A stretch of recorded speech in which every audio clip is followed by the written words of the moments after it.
With great love and respect in my heart, I welcome you to this beautiful Sunday morning.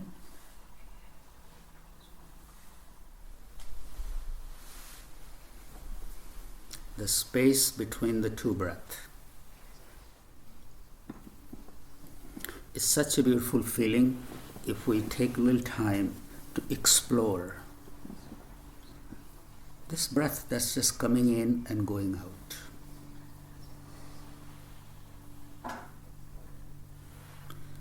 When we are pausing the breath and being totally introverted, see what's happening in you. There is a feeling of contraction because it's not normal. Whenever we do things or we are presented with things that are not normal, that I'm not familiar with, there is a feeling of contraction.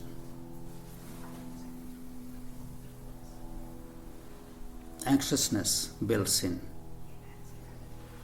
restlessness, desire for it to change. All those feelings come inside and we contract. So this little practice of pausing the breath and feeling the expansion in the heart, it may look very simple and very short, but it's very powerful. It's like the seed of sadhana. Within the seed is hidden the whole tree. The seed of a banyan tree is smaller than sesame seed. But within that seed is hidden the whole tree. So, this little practice of pausing the breath, going within, being comfortable with it. Our body reacts, mind reacts. We want to just get through it. We are waiting for the next breath. How can we be comfortable in a situation which is not pleasant?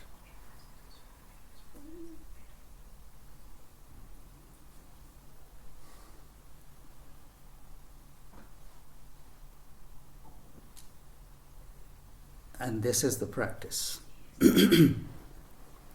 This kind of thing is presented in our daily life, and whatever is happening all around us, whatever is happening in our country, in our world, there are those moments that can be very uncomfortable. What do we do?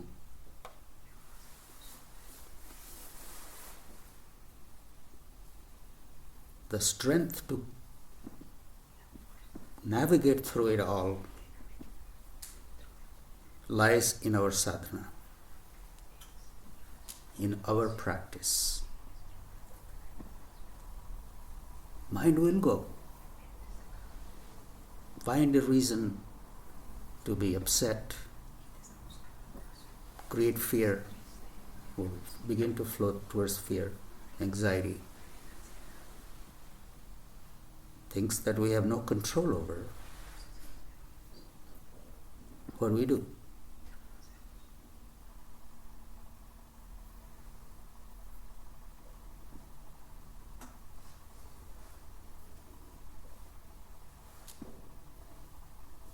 We can go on propagating it more, talk to others, become uncomfortable, be fearful. Instead of propagating that, we do have another option through our sadhana.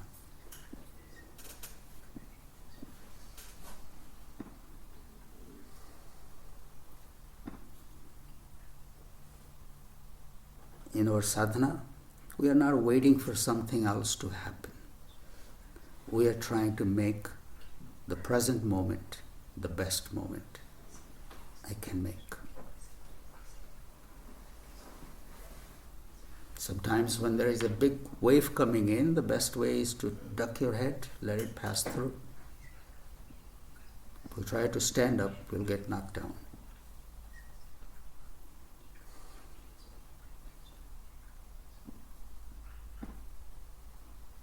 Ducking our head is taking a little time for ourselves, not be totally overwhelmed by what we are presented with.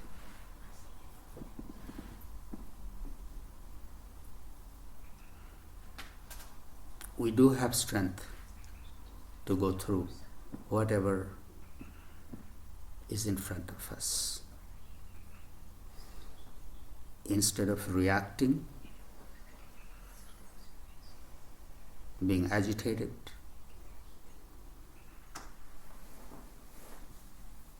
we just take a little time for ourselves, separating ourselves from it all.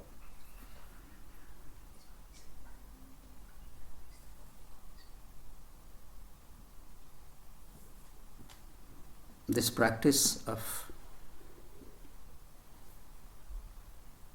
breath, it's called prana ki upasana, upasana of the life force. It is happening all the time, continuously. Breath is coming in, breath is going out.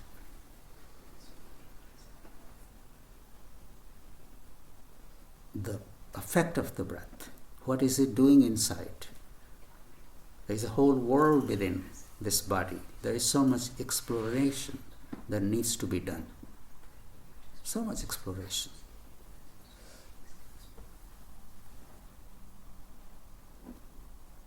Provided we take time for it, we give importance to it.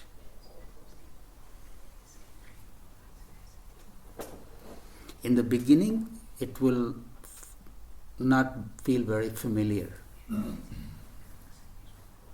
because we want to know, we want to see, we want shooting lights, we want swirling lights, we want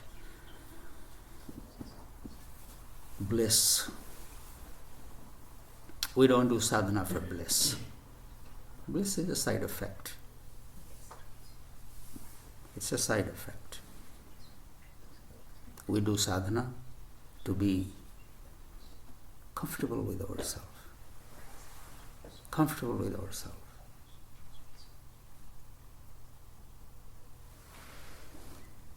If not aware, not mindful, looking at the nature of the mind, we are always looking for things that can make us uncomfortable, latching on to things that are uncomfortable. We have to save our mind, learn how to direct it.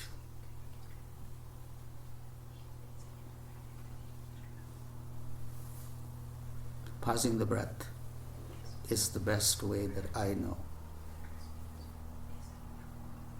Pausing the breath, bringing the attention on that inhalation and exhalation. First we start there, just staying with that.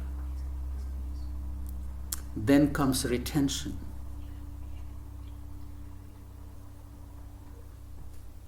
And going within, feeling that expansion.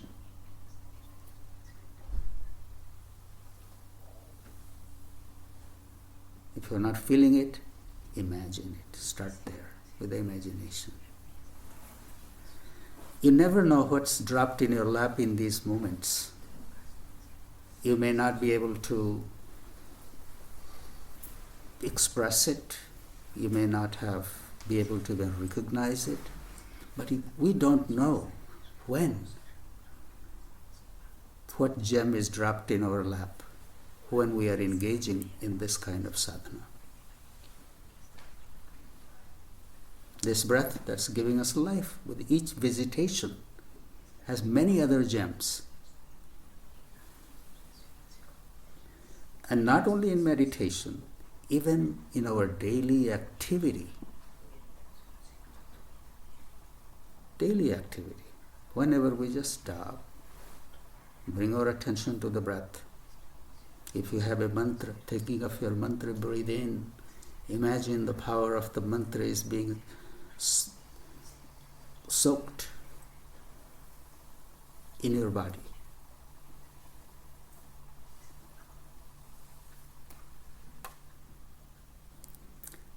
Simple little things.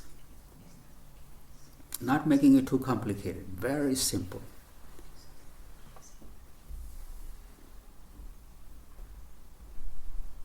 You are feeling uncomfortable. Just holding the image of this next breath that's coming in is filling my body with light, filling my body with healing energy.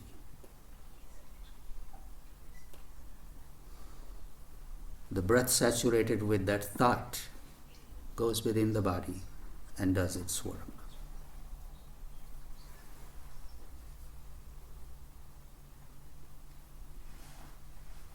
We can be the best healer for ourselves.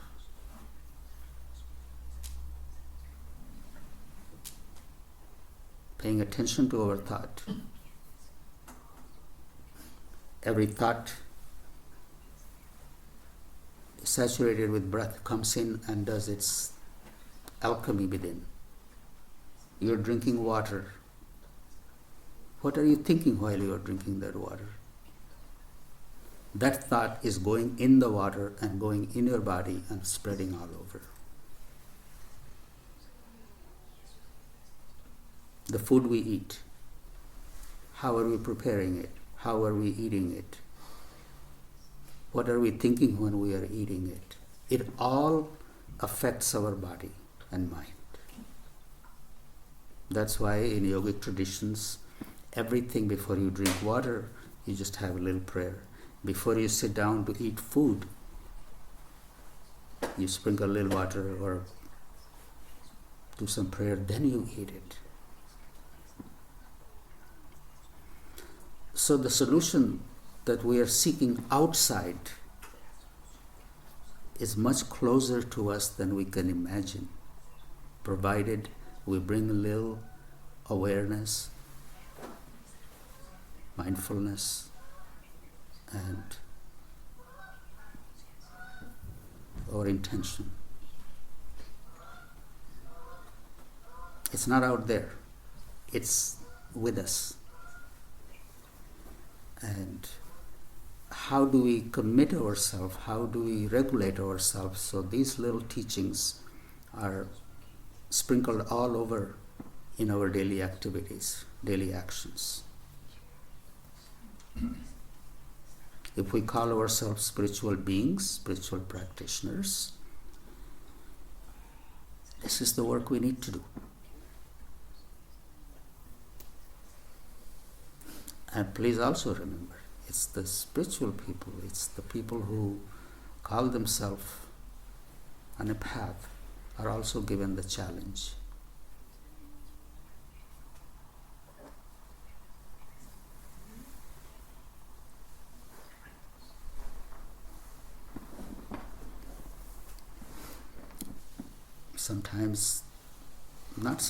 Most of the time, patience is required. Perseverance is required to deal with what is in front of us. And most of all, trust. Having trust that whatever happens, whatever is happening, whatever is in front of us, you'll go through it. Mind will come back, yes, but this. Yes, all those things. But Satyameva Jayate, truth is always victorious. It doesn't work on our own timeline, but it has its own timeline. So having that trust, not standing in front of the wave so you get knocked down, ducking your head,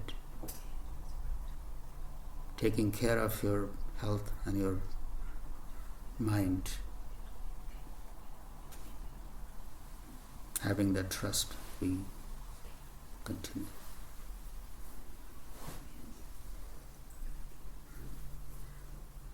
Moments like this present beautiful opportunity to practice sadhana.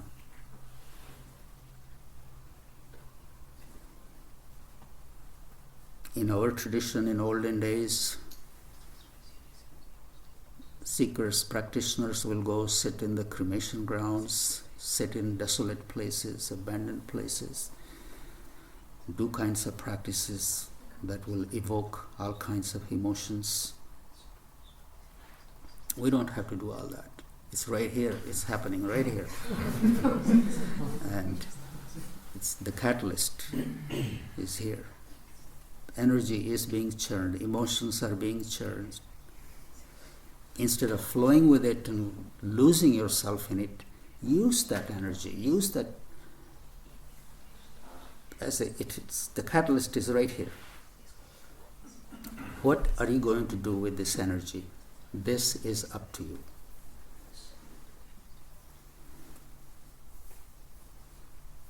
When you are presented with unpleasant, undesirable situation, your belly tightens. And that's where you begin. When you are anxious, when you are fearful, the belly tightens. Soften the belly. Welcome the breath rising from there towards the heart, opening the heart lotus, visualizing golden light above the lotus is a very helpful practice.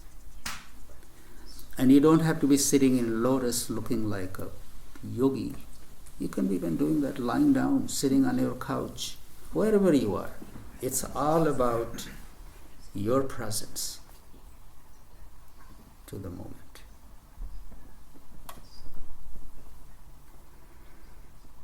Why I'm saying this, because the media, the text and the emails is just flooded nowadays, just so much coming in. And I just wanted to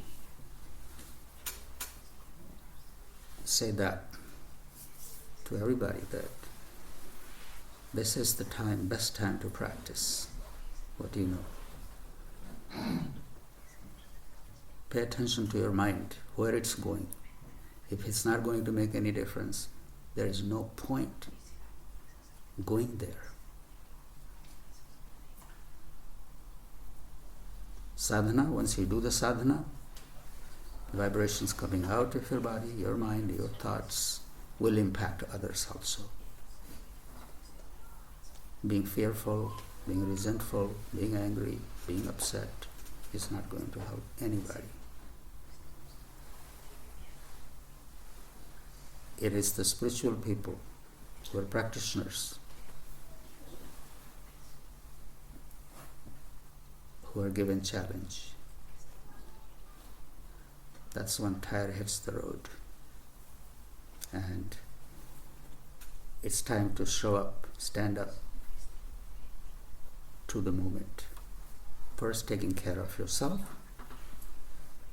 having kindness, compassion for yourself and to others. Even the others that we don't agree with, don't like, we allow space for them to be.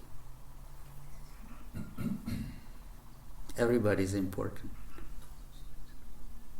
Baba says every individual, everything in the universe has its own place and its own presence. We cannot compare a blade of grass with a mountain. Both have their dignity, both have their right to be.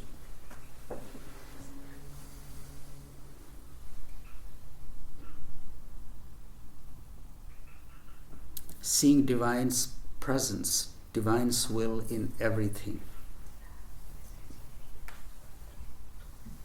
I do not see the bigger picture all the time. We humans don't see the bigger picture all the time. Why? What is happening?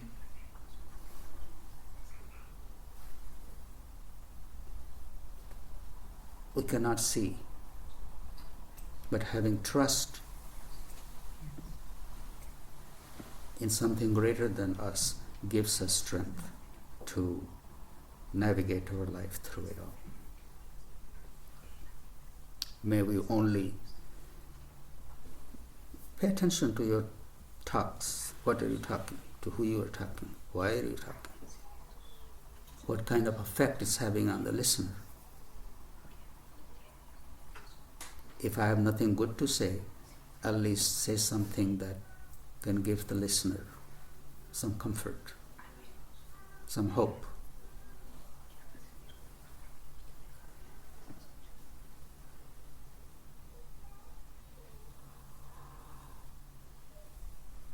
I bow to that strength within us all and thank you for listening to whatever is coming. But please do remember, taking care of your own health and your own mind is very important. You do make a difference.